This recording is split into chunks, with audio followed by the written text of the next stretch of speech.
bimbingan dan pertolongan Roh Kudus-Mu, supaya kami dapat mengerti, kami menghayati, dan terutama supaya kami dapat memberlakukan firman-Mu dalam hidup kami sehari-hari.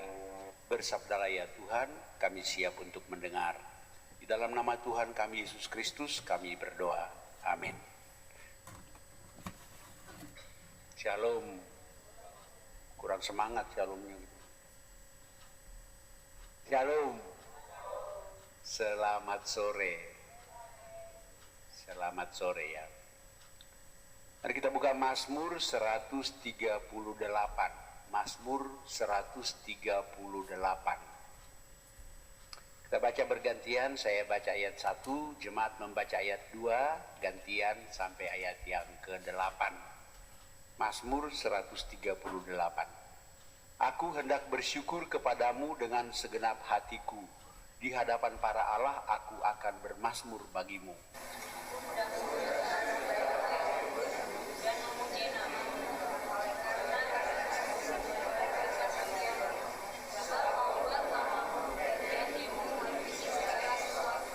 Pada hari aku berseru, engkau pun menjawab aku. Engkau menambahkan kekuatan dalam jiwaku.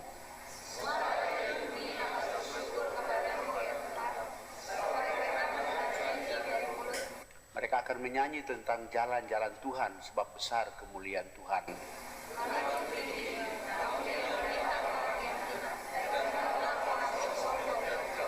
Jika aku berada dalam kesesakan, engkau mempertahankan hidupku. Terhadap amarah musuhku engkau mengulurkan tanganmu, dan tangan kananmu menyelamatkan aku.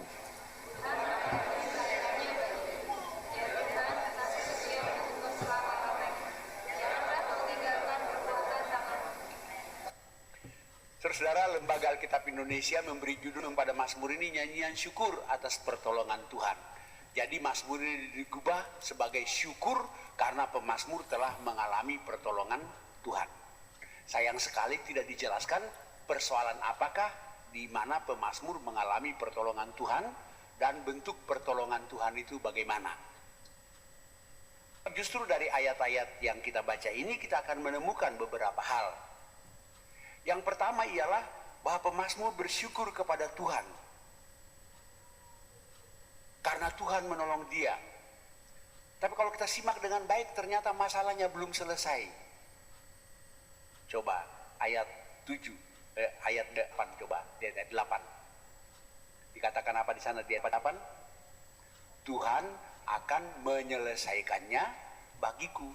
Berarti dia sudah ditolong oleh Tuhan, tapi ternyata masalahnya belum selesai. Karena itu dia masih bilang di bagian akhir, Tuhan akan menyelesaikannya bagiku.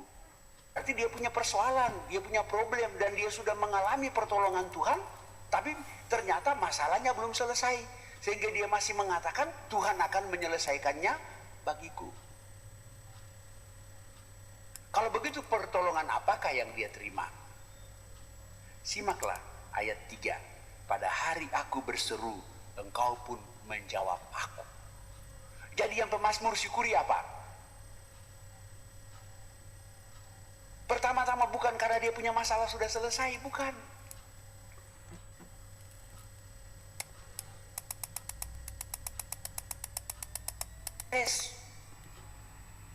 Persoalannya belum beres, tapi dia bersyukur karena apa? Ya, karena pada waktu dia berseru, Tuhan menjawab. Kita harus selalu sadari itu, bahwa kita punya Tuhan adalah Tuhan yang menjawab. Walaupun jawabannya tidak selalu yes kan, tapi dijawab. Tuhan selalu menjawab. Jawabannya tidak selalu yes kan? Kadang-kadang no, kadang-kadang or kan? Yes or no. Jadi kadang-kadang yes, kadang-kadang no, kadang-kadang or. Ayo. Tapi yang pasti ialah pemazmur bersyukur karena Tuhan adalah Tuhan yang menjawab. Terlepas dari apakah jawaban Tuhan sesuai dengan apa yang kita minta, tapi bahwa pertama-tama Tuhan kita adalah Tuhan yang menjawab. Itu berarti apa? Ayo, coba Anda punya anak, Mama tolong, mama tolong. Mama cuek aja, mama nonton terus sinetron. Sedih nggak anak itu kalau dia teriak-teriak mama cuek saja, ayo. Paling tidak mama jawab terus, sebentar dulu nak, sabar dulu nak, bisa kan? Tapi kalau ibu nggak menjawab sama sekali, itu ibu yang tidak peduli. Jadi sebenarnya pemazmur bersyukur karena Tuhan menjawab ketika dia berseru. Dia berseru kepada Tuhan dan dia bersyukur sebab setiap kali dia berseru Tuhan menjawab. Sekali lagi, ini yang harus seringkali kita lupakan. Kita bersyukur karena kita punya Tuhan yang menjawab. Sekalipun jawaban itu mungkin tidak sesuai dengan apa yang kita inginkan, tapi bahwa dia menjawab apa yang kita serukan. Makanya dikatakan pada hari aku berseru, engkau pun menjawab aku. Dan apa jawaban Tuhan? Ayat 3b, engkau menambahkan kekuatan dalam jiwaku. Ternyata pertolongan Tuhan itu bukan berarti masalahnya selesai, tapi pertolongan Tuhan itu juga berarti bahwa Tuhan memberi dia kekuatan untuk memikul bebannya. Masih ingat ilustrasi saya?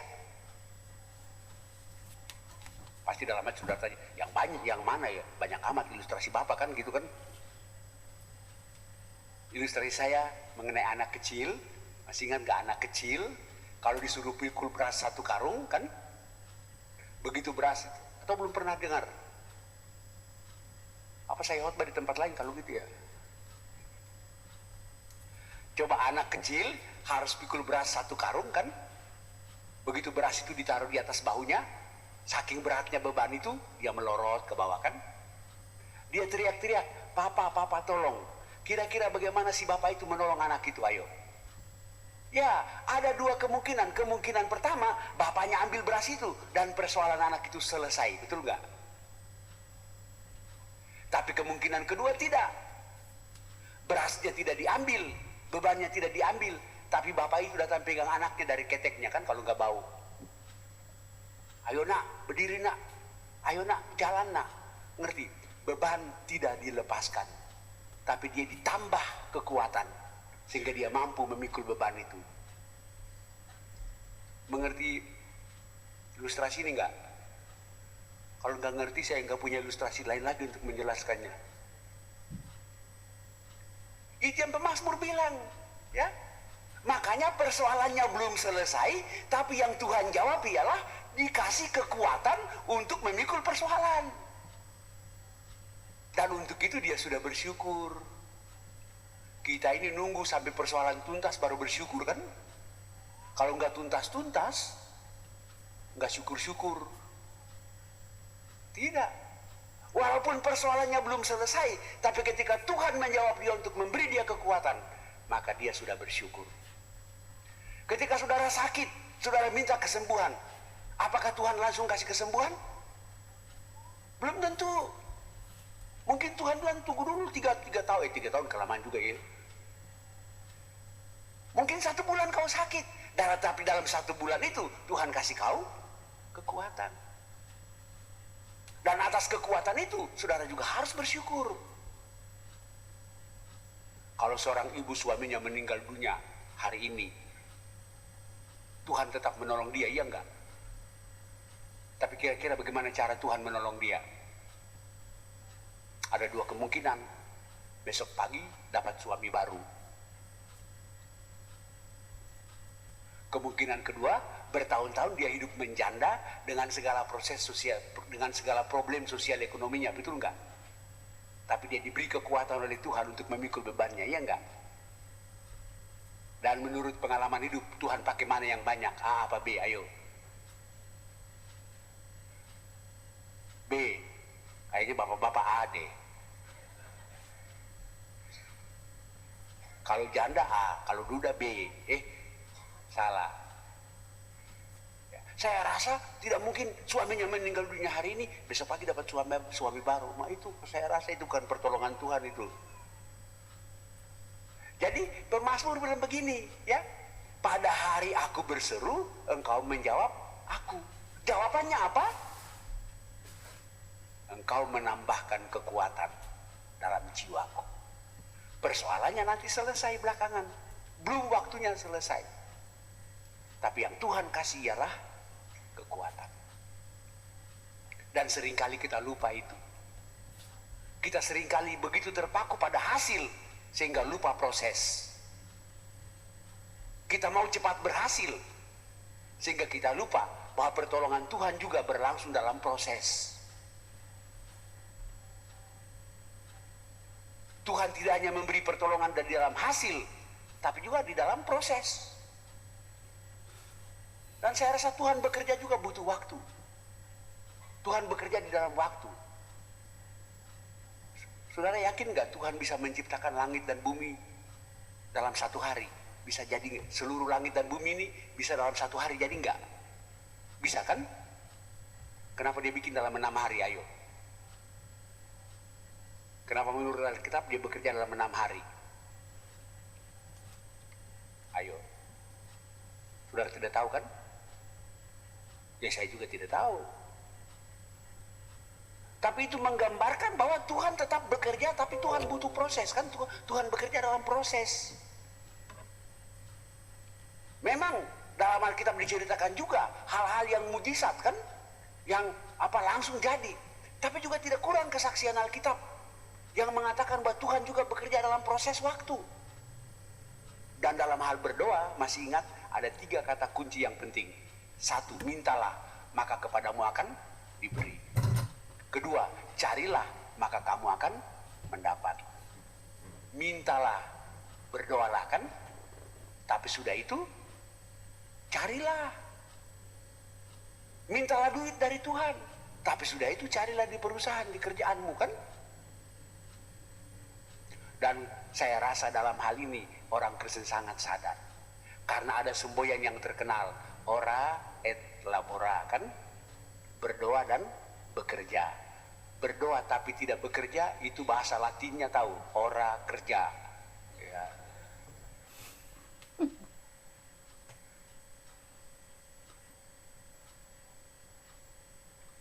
Tapi kata ketiga yang seringkali kita lupakan adalah ketuklah. Ya kan? Mintalah, oke. Carilah, oke. Tapi ketuklah. Apa artinya ketuklah? Ayo. Ini kan ayat kan ditulis zaman dulu belum ada listrik. Kalau Tuhan Yesus mengucapkannya pada zaman sekarang bunyinya pasti lain. Mintalah, carilah, pencetlah bel gitu.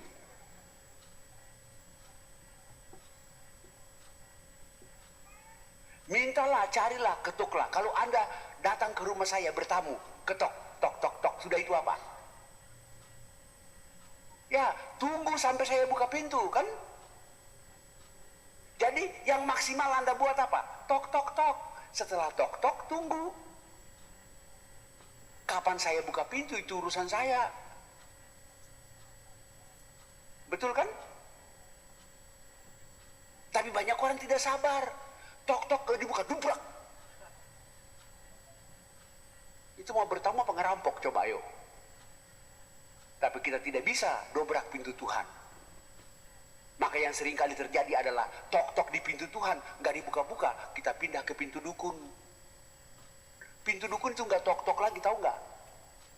Udah terbuka, langsung aja kejeblos. Jadi tok-tok-tok, sudah itu nunggu. Kapan saya buka pintu, urusan saya. Minta cari ketok, tapi kapan Tuhan kasih, itu waktu Tuhan.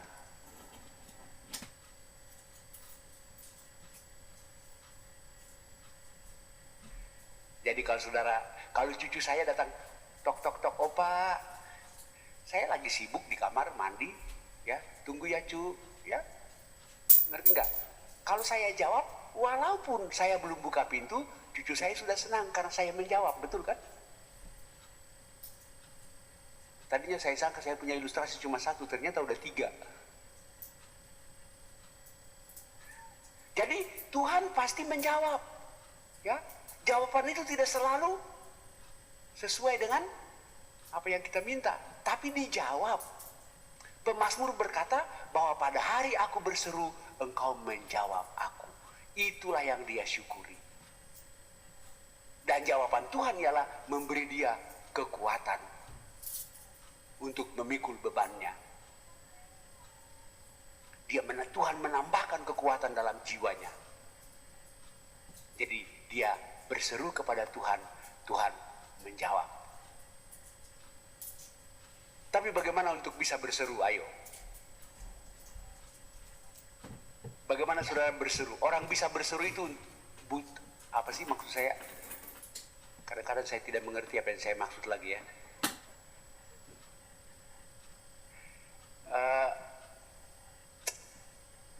Bagaimana supaya kita mau berseru? Masih kurang tepat. Orang yang mau berseru dan minta tolong itu kira-kira orang yang bagaimana? Nah ini. Orang yang mau minta tolong itu adalah orang yang bagaimana? Ya daripada tunggu jawaban lama-lama, saya jawab sendiri. Orang yang mau minta tolong adalah orang yang merasa diri tidak mampu menolong diri sendiri, betul nggak? Selama saudara masih rasa bisa mampu menolong diri sendiri, jangan harap saudara minta tolong, iya nggak? Ada orang sudah setengah mati, tapi tidak mau minta tolong, gengsi.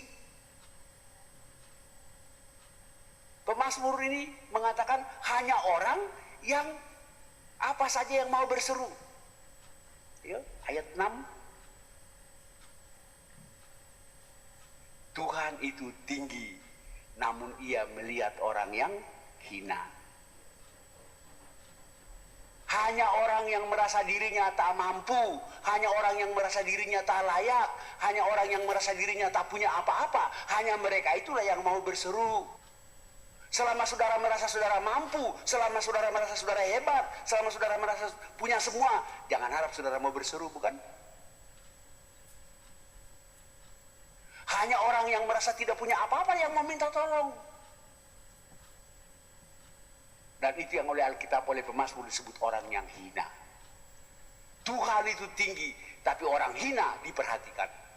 Sebaliknya orang sombong, mana orang sombong mau berseru minta tolong? Gak ada kan? Tuhan cuma lihat dari jauh doang. Saya pernah baca satu majalah. Majalah itu bilang begini, andai kata alam semesta kita ini seluas DKI Jakarta, maka bumi kita sebesar kelereng. Jadi kalau alam semesta ini seluas DKI Jakarta, bumi kita sudah sebesar kelereng. Kalau bumi kita sudah sebesar kelereng, ya, Bapak sana sebesar apa? Ayo coba. Kalau bumi kita di hadapan Tuhan saya sudah sebesar kelereng, kita ini sebesar apa? Menurut Alkitab kita cuma sebutir debu, kan? Di hadapan Tuhan kita ini cuma sebutir debu kecil, cantik-cantik begini, debu semua, tahu nggak? Ini debu pakai jas. Kita semua ini debu. Nah, coba saudara terapkan ayat 6 itu. Ya, Tuhan itu tinggi, tapi dia mau lihat orang yang hina. Bayangkan saja, ada sebutir debu kecil yang namanya rap-rap, ada di karpet ini kan? Nah, debu kecil yang namanya rap-rap itu lagi berteriak-teriak. Tuhan itu tinggi, tapi kira-kira Tuhan itu mau begini. Mana itu si rap-rap? Mana itu dia itu? Ngerti ilustrasi ini? Tuhan tinggi, tapi dia mau tunduk untuk mendengar orang hina yang berteriak. Tapi kalau orang sombong, ayo coba orang sombong. Ayat 6 bilang apa orang sombong? Ia dan mengenal orang yang sombong dari jauh. Orang sombong itu gak usah Tuhan tunduk sampai pasang kuping. Dari jauh tuh cuma lihat, sombong banget kau. Kulibas sekali habislah kau, kan gitu. Sombong banget itu orang. Kira-kira mengerti ayat 6 itu kan? Justru orang hina, Tuhan rela tunduk untuk mau perhatikan. Tapi orang yang sombong, dari jauh saja Tuhan bilang itu sombong amat orang itu. Kulibas dia sekali, tahu bahasa Batak, kulibas dia. Kurap-rap dia. Bahasa Batak libas itu rap-rap. Dirap-rap artinya dilibas. Jadi orang Batak itu kalau panggil nama saya mesti hati-hati. Mereka banyak orang suka tulis nama saya Rap-Rap itu dipotong menjadi 2 kata ya, Rap-Rap. Jadi dikatakan Tuhan itu tinggi, besar, dahsyat, tapi dia rela tunduk ya untuk melihat orang yang hina, yang berseru. Tapi orang sombong yang tidak mau berseru, jangan harap Tuhan mau perhatikan. Jadi kuncinya ialah kalau saudara mau mengalami pertolongan Tuhan, rendahkanlah dirimu di hadapan Tuhan. Kedua, kalau orang mau berseru, sekarang kalau tadi orangnya yang berseru, saudara berseru kepada seseorang kalau saudara yakin bahwa orang itu mampu, betul enggak? Saudara tidak mungkin minta tolong kepada orang yang saudara tidak yakin bahwa orang itu mampu memberikan apa yang saudara minta.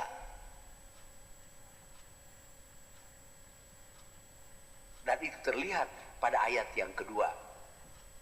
Pemazmur berseru kepada Tuhan karena 2 alasan utama.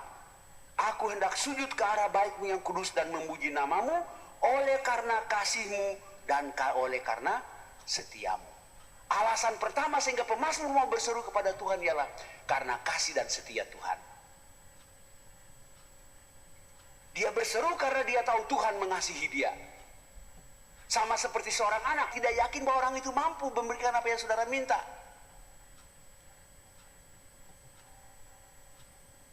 Dan itu terlihat pada ayat yang kedua. Pemazmur berseru kepada Tuhan karena 2 alasan utama.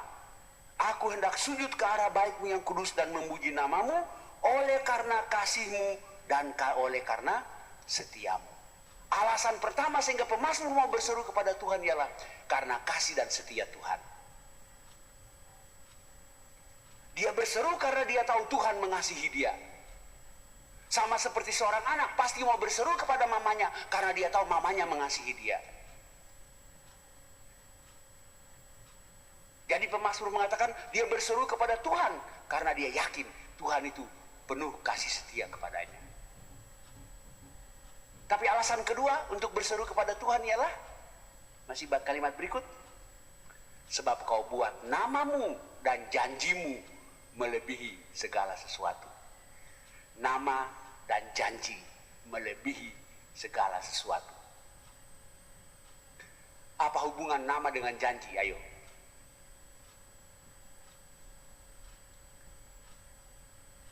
Hubungan nama dengan janji, saudara tidak bisa bayangkan nama dengan janji.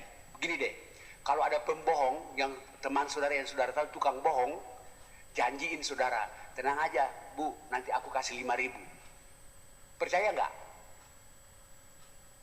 Saudara tidak bakal percaya karena namanya saja sudah terkenal sebagai pembohong. Biarpun dia janji 5.000, saudara nggak bakal percaya karena namanya juga pembohong. Betul nggak? Tapi kalau pendeta Rap-Rap yang janji, tenang aja Pak, nanti aku kasih 50 juta, saudara juga nggak percaya. Karena Rap-Rap dan 50 juta nggak jaminan, kan betul kan?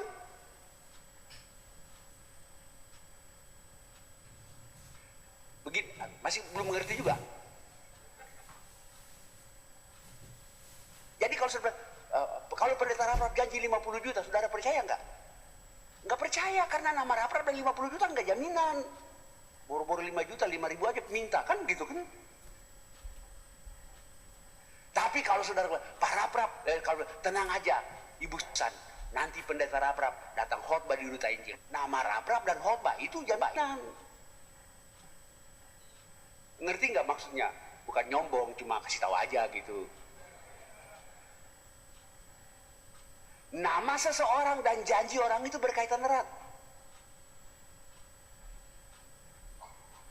Saudara tidak mungkin minta tolong sesuatu yang namanya tidak menjamin apa yang nanti saudara dapat.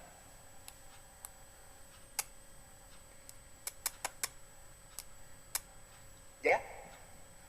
Jadi begini, pemazmur itu berseru kepada Tuhan, satu karena dia merasa hina. Kedua, karena dia tahu bahwa yang dia minta itu punya kasih dan kuasa. Dan kedua, yang kepadanya dia berseru itu yang namanya itu jaminan.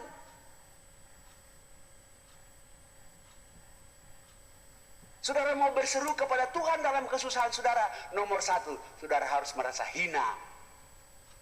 Artinya tak berdaya, tak punya apa-apa, tak mampu untuk menolong diri saudara sendiri. Kedua, saudara mesti yakin saudara berseru karena Tuhan yang saudara kepada itu adalah Tuhan yang penuh kasih setia. Dan Tuhan yang nama dan janjinya dapat dipegang. Karena itu ada satu ayat di Perjanjian Baru yang berkata, Kristus adalah ya dan amin untuk segala janji Allah. Pernah baca enggak ayat itu? Sebab Kristus adalah ya untuk segala janji Allah. Enggak pernah? Pernah? Di mana? Ya di Alkitab. Saya kasih baca, cari sampai dapat ayat itu ya. Kristus adalah ya untuk segala janji Allah, yang oleh dialah kita berseru Aba. Olehnya kita berseru amin untuk kemuliaan Allah Bapa. Saya kasih PR ya. Kalau saya khotbah di sini lagi, saya cek. Tapi jangan gara-gara itu saya nggak dipanggil khotbah lagi gitu. Ya daripada nggak dipanggil, saya tolong aja deh, takut nggak dipanggil lagi gitu. 2 Korintus 1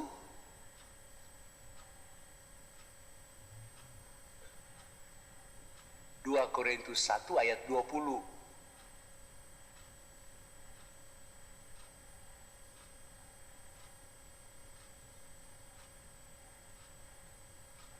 Korintus 1 ayat 20.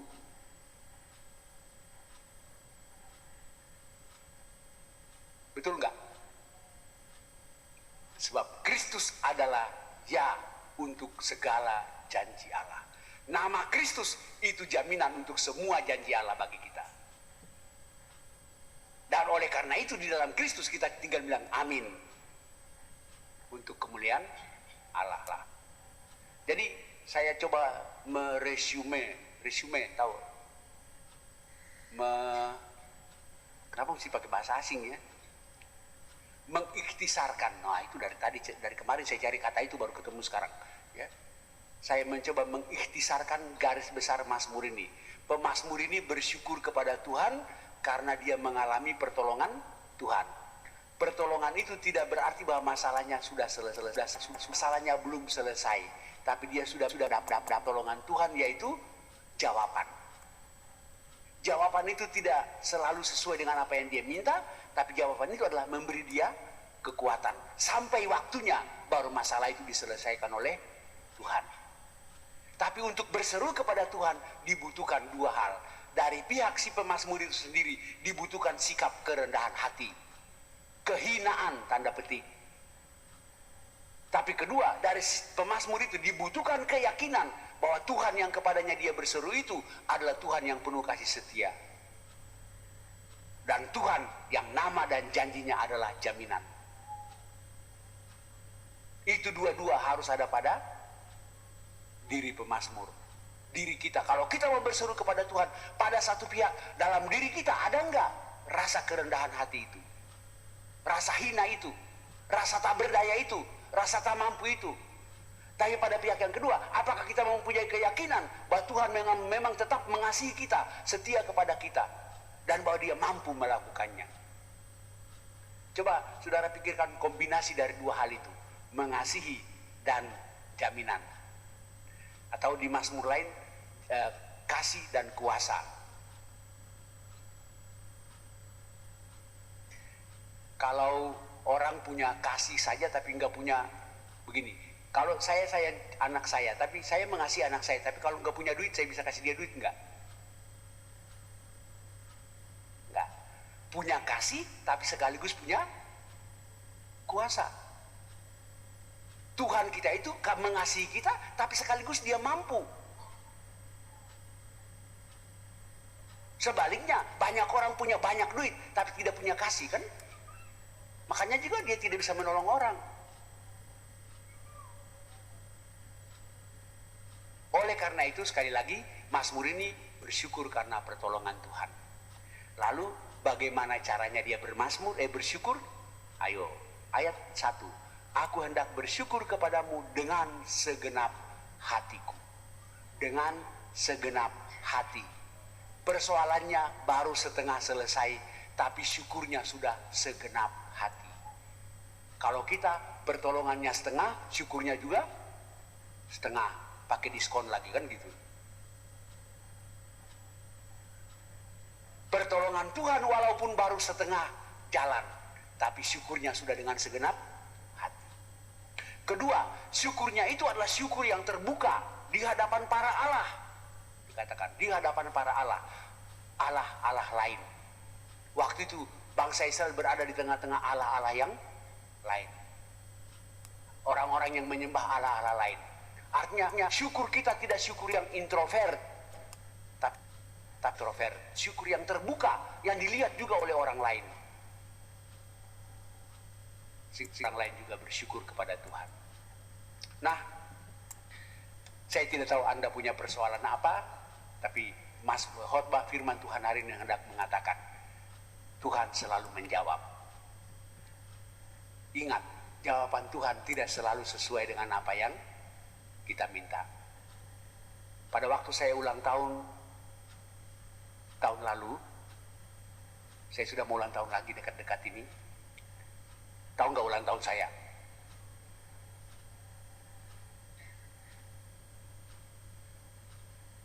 Ketika saya berulang tahun 61 tahun lalu, 31 Oktober, saya ulang tahun 30, hafal ya.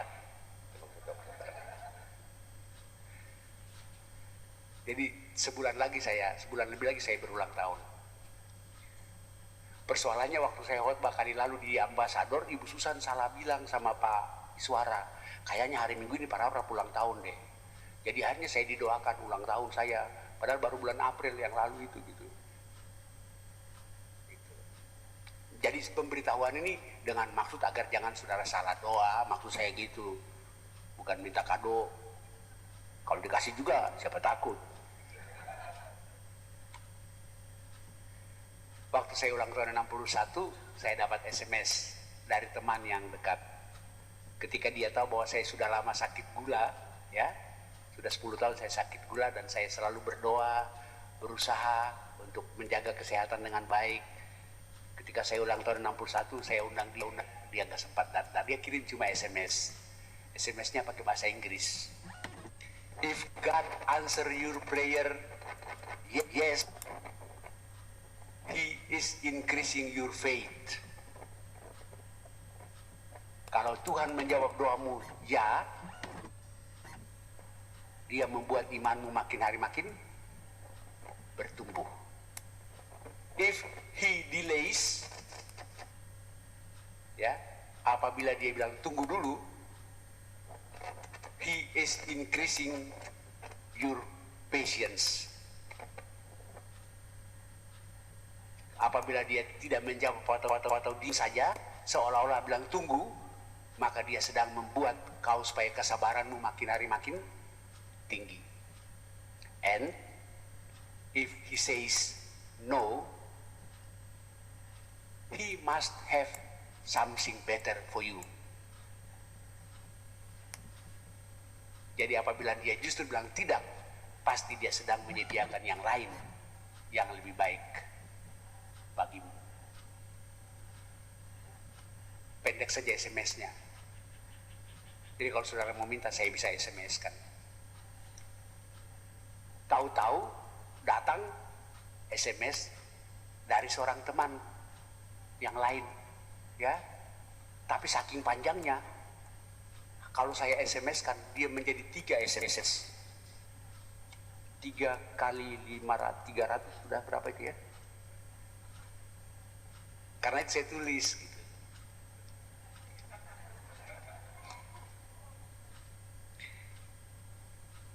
I ask for strength and God gave me difficulties to make me strong. Saya minta kekuatan dari Tuhan. Ternyata Tuhan kasih kesusahan-kesusahan. Tapi melalui kesusahan-kesusahan itulah saya menjadi kuat. I asked for wisdom and God gave me problems to solve. Saya minta wisdom, hikmat ya. Tuhan kasih apa? Problem. Ya, and God gave me brain and brawn to work. Tuhan memberi saya otak dan otot untuk bekerja. I asked for courage, keberanian. And God gave me dangers to overcome. Jadi saya minta keberanian, justru Tuhan kasih bahaya-bahaya. Tapi dengan menghadapi bahaya-bahaya itu lama-lama saya jadi orang yang berani. Ini yang lucu nih.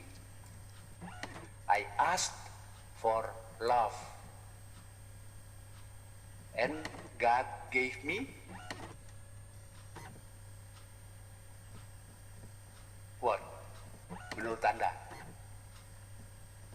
Kalau menurut SMS yang saya terima, asked for love and God gave me troubled people to help. Saya minta cinta kasih dan Tuhan kasih saya orang-orang susah. Tapi dengan menolong orang-orang susah, saya makin hari punya kasih. Betul enggak? Betul. Even I received nothing I wanted, I received everything I needed. Sekalipun saya tidak menerima semua yang saya inginkan, tapi saya menerima semua yang saya butuhkan. And I realized all my prayers have been answered. Akhirnya saya sadar, yakin bahwa sebenarnya doa saya selalu dijawab. Artinya Tuhan tidak pernah tidak menjawab doa kita. Tapi doa kita, apa sih maksud saya? Tidak selalu dijawab seperti apa yang kita maui gitu. Tapi justru yang terbaik dari Tuhan. Kuncinya apa? Dua tadi. Apakah saudara merasa hina? Sebab hanya orang yang hina saja yang mau minta tolong. Tapi kedua, apakah saudara yakin, percaya sungguh bahwa Tuhan yang kepadanya saudara berseru itu adalah Tuhan yang penuh kasih setia, dan Tuhan yang nama dan janjinya adalah jaminan untuk apapun yang saudara minta. Jadi selamat berdoa, selamat meminta, selamat berseru, Tuhan pasti menjawab. Apapun kesulitan Anda, apapun problem Anda, Tuhan pasti jawab. Dan kalau Tuhan sudah jawab, jangan lupa bersyukurlah dengan segenap